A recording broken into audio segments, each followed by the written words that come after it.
Chers compatriotes, la femme transmet la vie, c'est un fait.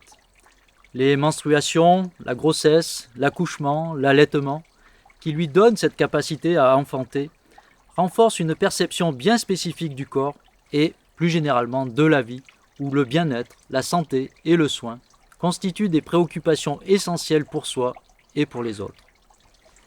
D'autre part, au cours des millénaires passés sous la domination et la violence masculine, les femmes ont utilisé des stratégies de défense et d'influence, autrement dit des armes politiques basées sur l'humilité, la non-violence, l'empathie et la coopération.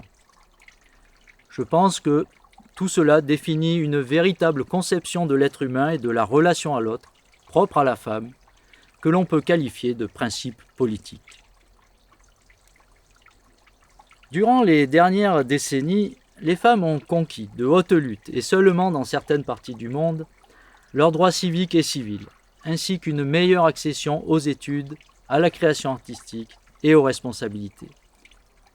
Mais le monde actuel n'est évidemment pas du tout un monde porté par les valeurs féminines. Pourtant, celles-ci ont toujours constitué une nécessité impérative pour l'existence et l'équilibre des sociétés. Car arrive toujours un moment où le vitalisme, autrement dit l'impératif de santé, reprend le dessus. On pourrait dire, pour résumer un peu abruptement, que la culture de vie portée par les femmes compense la culture de mort subie par les hommes.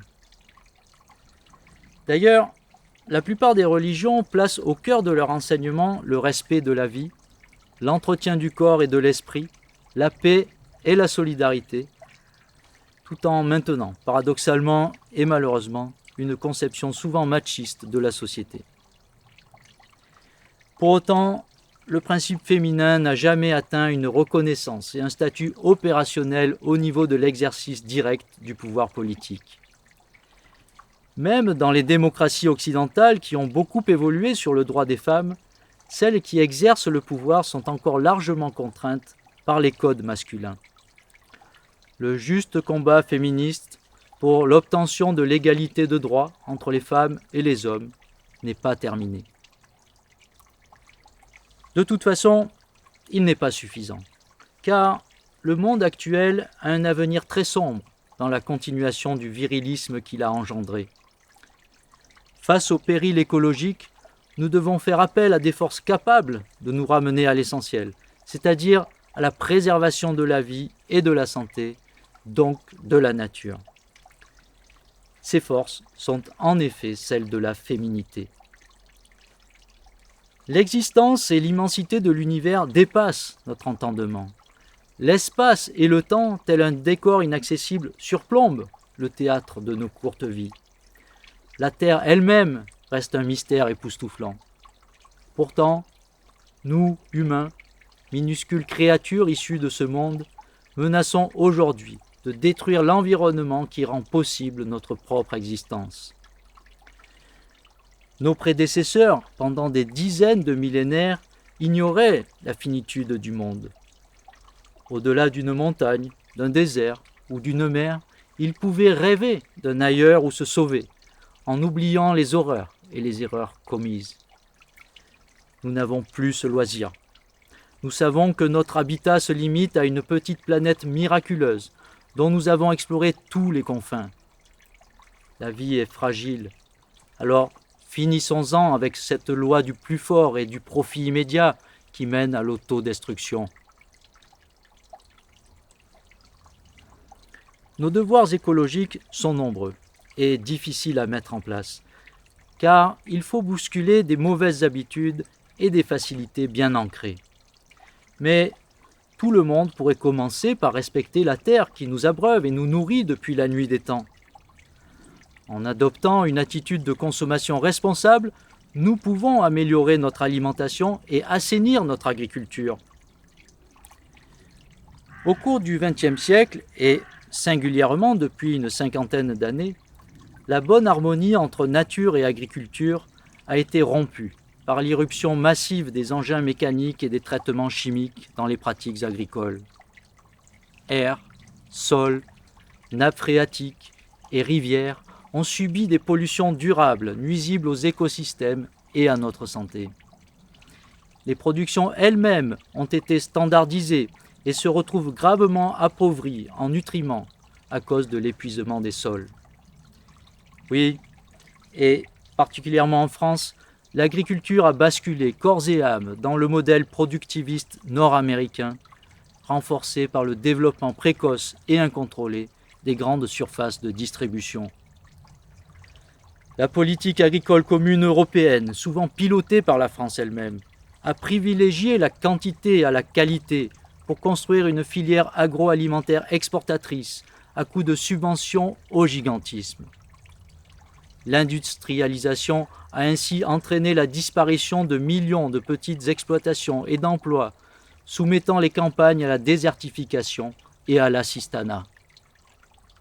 Aujourd'hui, alors qu'elle avait tous les atouts pour nourrir sa population sainement, grâce à des terroirs variés et généreux, sous un climat tempéré, la France est incapable de répondre à sa demande interne en produits bio. Bref, nous payons un tribut environnemental et humain terriblement lourd à cette politique du rendement agricole. L'équilibre doit être rétabli. L'agriculture doit se repositionner correctement vis-à-vis de la nature dans une forme de complicité simple et attentive. Beaucoup de citoyennes et de citoyens ont depuis longtemps pris conscience de cette nécessité absolue. Ils ont commencé à agir pour essayer de conserver ou de retrouver une alimentation saine, donc une agriculture saine, c'est-à-dire la base d'une vie saine. Une des initiatives les plus remarquables est celle des AMAP, les associations pour le maintien d'une agriculture paysanne. Ces associations mettent en relation des consommateurs et des petits producteurs locaux. Les consommateurs s'engagent à acheter régulièrement des paniers de produits frais et de saison aux producteurs qui ont ainsi une garantie de leurs revenus. Les producteurs s'engagent de leur côté à pratiquer une agriculture à taille humaine, écologiquement et socialement responsable. La santé de tous y gagne. Il existe déjà près de 2500 AMAP répartis sur tout le territoire. Je propose d'appuyer fortement cette belle initiative citoyenne et les autres qui existent dans le même état d'esprit par une subvention de 1 milliard d'euros par an. Cette subvention AMAP+, permettra de renforcer et de développer ces réseaux, de soutenir la création de nouvelles exploitations agricoles aux méthodes traditionnelles, durables, moins mécanisées, de cultiver des variétés anciennes et locales de fruits et légumes, naturellement plus résistantes, de libérer le marché des semences, de promouvoir une alimentation variée et qualitative, de favoriser un comportement citoyen par rapport à l'agriculture et à la nature. Voilà, la clé politique numéro 2, c'est le principe féminin, c'est-à-dire le principe de vie, s'appuyant sur la santé, le bien-être, la solidarité, l'écologie, qui commence par une alimentation saine et une agriculture respectueuse des êtres humains, des animaux et de la nature. Engageons-nous résolument dans cette voie. La France en a la capacité et nous en avons la responsabilité. Je vous remercie de votre écoute et je vous donne rendez-vous le 14 août prochain pour la clé numéro 3. Je vous dis donc à bientôt.